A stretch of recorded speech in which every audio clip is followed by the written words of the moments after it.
يا صباح الفل والهنا والحلويات. كنت منزله لكم الفيديو بتاع مشتريات فريده من عند كوزي بيكسس، وكلكم ركزتوا على الميك اب انه كان قد ايه سكر. كان تحفه الميك اب فعلا بصراحه. هو نفس الميك اب بالظبط حطيته من كام يوم، كان عندي فرح وبرضو انتوا سبتوا كل حاجه ومسكتوا برضو في شكل الميك اب بتاعي. فحسيت انه ايه ده انا بقالي كتير قوي ما عملتش ميك اب بالسنبله دي على القناه. يعني حاسه ان انا افورت لكم شويتين تلاتة. ومش هكذب عليكم برضو، انا دلوقتي المفروض هنزل اخد زيزو من الحضانه، فانا هبقى حاطه في اعتباري كتير قوي ان انا الميك اب اللي انا هحطه دلوقتي المفروض اني انزل اخد زيزو من الحضانه بيه. ف يلا نعمله دلوقتي. غسلت وشي وبس حاطه تنت كده عشان اطلع لكم بيه. عايزه بس ارطب وشي الاول بالبرايمر ده بتاع شي جلام. البرايمر ده ملوش اي علاقه بالمسام خالص، بس هو بيخلي شكل البشره لو بشرتك جافه ناشفه فيها قشور بتاع، بتحسي ان انتي بشرتك اكنها ازاز، اكنها بتلمع. البرايمر ده شي جلام عاملاه على شكل سلايم. عارفين السلايم اللي بيلعب بيه الاطفال ده؟ بصوا شكله، بصوا هو بينزل كتلة واحدة كده يعني. بصوا عامل ازاي. عارفين الجيلي؟ هو جيلي بالظبط، جيلي قوامه جيلي لما بيتفرفت كده في الايد. انا علشان واحدة بشرتي جافة فبهتم اكتر حاجة ان ارطب وشي حلو، مش مهم اي حاجة تانية. ترطيب الوش اهم خطوة في دنيتك. جبتي اغلى ميك اب، عملتي احسن تكنيك، بشرتك مش مترطبه حلو، مفيش ميك اب حلو، مفيش فينش حلو، مفيش ثبات حلو. كشخص بشرته جافه يعني مفيش في وشه اي نور تقريبا، صحراء، ده بيبقى شكل وشي بالبرايمر. بيبقى بشرة بيبي، بيبقى فيه سنة تلزيق صغيرة، مش زي الجود جريب، بس بيلزق حاجه بسيطه. يعني الفاونديشن انا ما كنتش مزوده فاونديشن خالص، انا كنت مستخدمه الفاونديشن ده بتاع نارز، درجته L5. هو غامق عليا شويه، ولكن انا مش عايزه اقول لكم ان ده من احلى فاونديشنز حياتي. انا ما بستخدموش كتير عشان مش عايزاه يخلص، بس انا يوم الفرح كنت مستخدماه. وشي مش عايزه اقول لكم كان تحفه ازاي. هو بس محتاج ان الشيد بتاعته تفتحها شويه، ولكن انا وانا رايحه اي فرح بحب ان الفاونديشن بتاعي يبقى غامق شعره. ليه بقى؟ علشان حطيت بعد كده كونسيلر، حطيت باودر، ما بقاش زي العفريت في الفرح. عايزه اقولك برضو ان الف ب فينش حلو للميك اب ما يبقاش في وشك شعر، حتى الشعر الوبري الصغير قوي اللي انتي بتقولي ده مش باين، ده مش عارفه ايه، مش باين لعينك المجرده، الميك اب هيفضح. واستخدمت يومها برضو الكونسيلر ده بتاع اسنس اللي هو الكاموفلاج، اللي هو درجته رقم 30. بحبه جدا جدا جدا. درجة 30 دي بصوا يعني بتكنسل هالاتي، ما بتدينيش تنوير، ولكن انا عادي جدا انا ممكن انزل بيها كده من غير ما احط حاجة فوقه. ولكن انا عشان كنت رايحة فرح فكنت محتاجة شوية نور طبيعي يعني، بس ده بالنسبه لي يعني اوبشن. لما بيخلص انا هجيب غيره تاني اكيد، حتى الدرجه دي بالذات هجيبها تاني. الفينش تحفه تحفه، انا حاسه ان انا بشرتي بتتنفس كده. عشان شويه تنوير بقى، اضاءه تحت عيني، احنا رايحين فرح مش نازلين عادي. الكونسيلر ده بتاع شي جلام اللي هو ده اللي بسبونج، ده من احلى كونسيلرز شي جلام على فكره، اللي هو اسمه كومبلكشن بوست. الشيد دي كانت باتر كريم فاتحه شويه، انا عايزه اعمل بيها اضاءه يعني احطها بس كده وكده.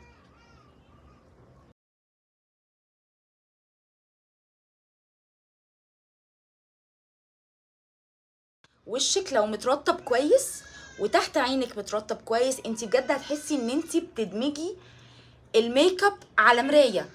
الموضوع مش هياخد اي وقت خالص منك. خدوا بالكم فرفوره هنا علشان لو سمعتوا صوتها عادي. بحب احط ليكويد بلاشر، ما اقدرش ما احطش يعني. هستخدم الليكويد بلاش ده بتاع براشيا، الدرجه دي اللي هي اسمها روز ريتوال بينك عسليه يعني بينك بينك بينك فوشيا، يعني الحب كله دي. انا بحب الدرجه دي، انا بلاقي نفسي في الدرجه دي.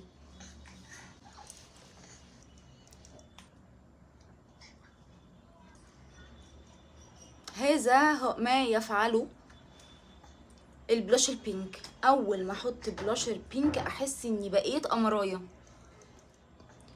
ان ميعاد خروج زيزو من الحضانه خلاص فاضل عليه 5 دقايق وانا بستهبل.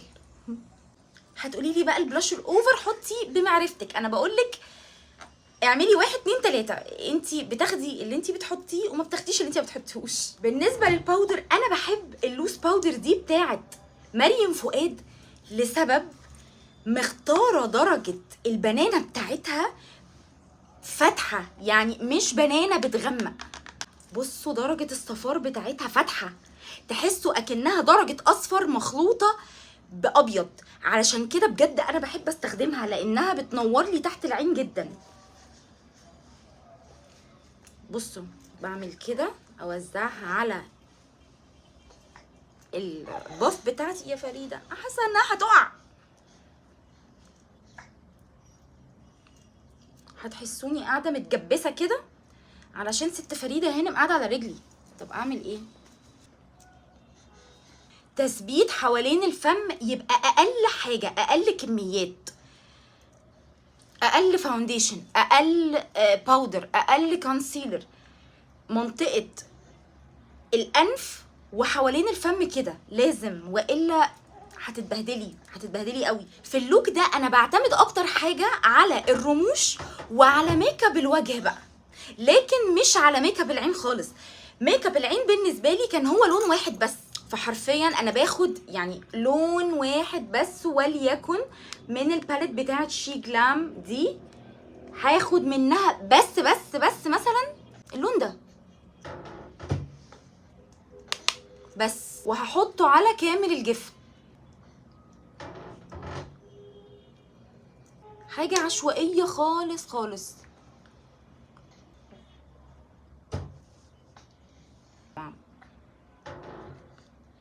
واخدوا بالكم كل ده هو لون واحد فقط.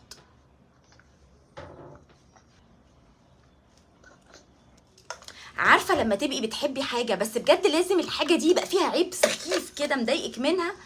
انا بعشق المسكره دي، يخرب بيت جمالها، بتاعت جوسي بيوتي دي. ايه جمالها ده؟ هي لو كانت بس ووتر بروف حاجه بسيطه جدا كانت هتبقى قلبي يا قلبي. دي قلبي. بس مثلا وانا بغسل وشي بعدها بتتشال بقله ادب، يعني بلاقي وشي كله بقى هباب وبتاع، ولكن انا بحبها فابلع لها الزلط.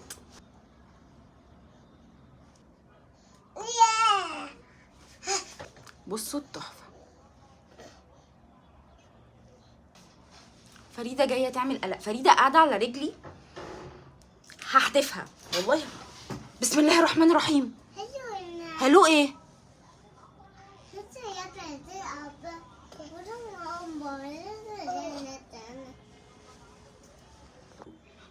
بصوا المفاجأة، انا اتخضيت خضة دلوقتي ما يعلم بيها الا ربنا. مش انا عمالة اقول لكم ان انا هنزل اخد زيزو هنزل اخد زيزو وبتاع، انا ببص لقيت الباب بيتفتح وزيزو قدامي. خير في ايه؟ اتاري احمد خلص شغله بقى ونزل، لقى لسه عنده وقت، قعد في العربيه قدام الحضانه يلعب شويه وبعدين جابه ورجع. وانا قطع الخلف خالص. كده لسه عندنا براحتنا بقى. كل حاجه بقى بالنسبه لي في الميك اب كوم، والبرونزر ده كوم لوحده، وخصوصا البرونزر اللي بيبقى على اورنج، اللي بيبقى فيه اورنج شعرة، مش شعرة اورنج، لا بيبقى باين ان لونه اورنج.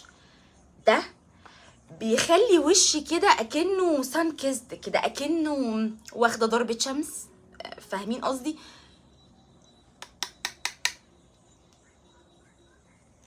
انا كمان ما بحطش البرونزر في مكان البرونزر بس، لا بحط البرونزر كمان في المنطقه بتاعه الخد نفسها، علشان يبان فعلا اكني وشي معمول له كده سنه تان. الدرجه بتاعه التان دي بتخلي الوش فيه نضاره حلوه قوي قوي قوي.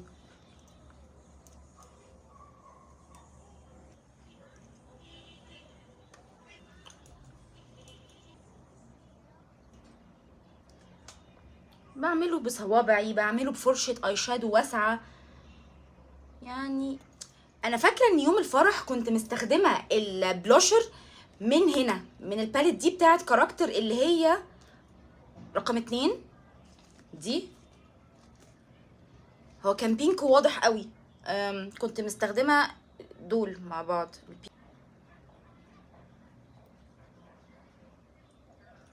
الهايلايتر بقى انا هميكس 2 شيدز من الهايلايتر بتاع سوما الجديد.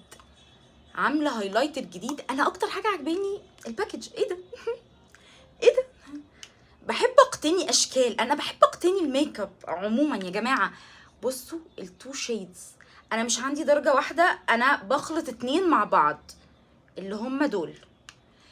الدرجه البيضاء اسمها بيرل، والدرجه الغامقه دي اسمها كوبر.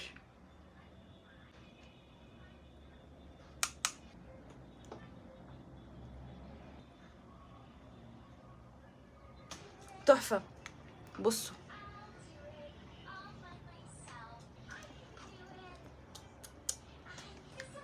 العساسيل دول اصدقائي اليومين دول.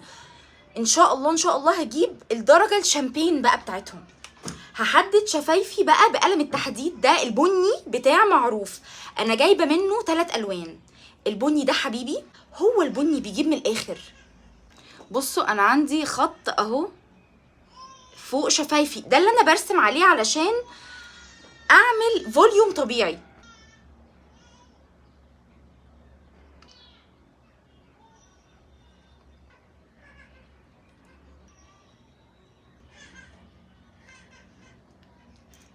بعمل كده. لون الروج البينك اللي عجبكم كلكم ده كان طالع ازاي بقى؟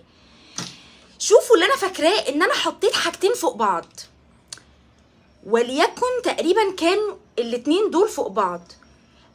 الفوشيا ده او البينك ده من تي ام اللي هي مريم فؤاد، اللي هو درجتها اسمها ايسي، وعليها الدرجة دي من شوباريل درجتها رقم كانت واحد تقريبا. كانوا الاتنين دول فوق بعض اهو. ده البينك الفوشيا لوحده.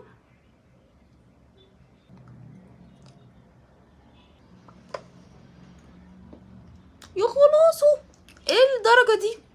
ايه الدرجة العالمية دي؟ وبعدين بقى تعالوا نحط الدرجة دي. والله انا نفسي عايزة افتكر معاكم انا عملت ايه، انا مش فاكرة قوي.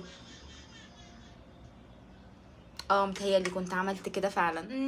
وصلنا للدرجة ولا مش كانت هي دي تقريبا بالظبط الدرجة اللي كانت عاجباكم؟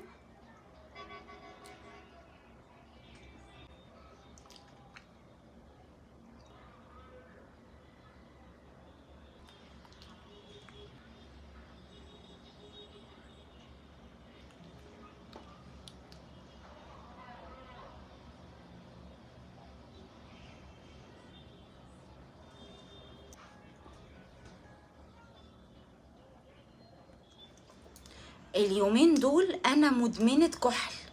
انا قعدت شوية كده ما كنتش بحط كحل خالص خالص. اليومين دول لا، انا عايزة ارجع احط كحل تاني. انا بقيت بحب شكلي بالكحل قوي. فصديقي الصدوق اليومين دول بجد الكحل بتاع معروف، صديقي الصدوق.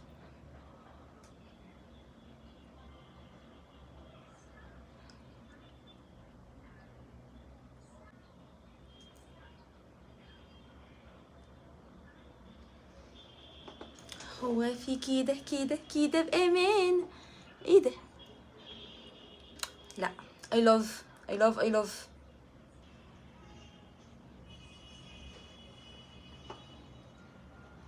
ركبت بقى الرمش ده بتاع سوما اللي هو درجته 104.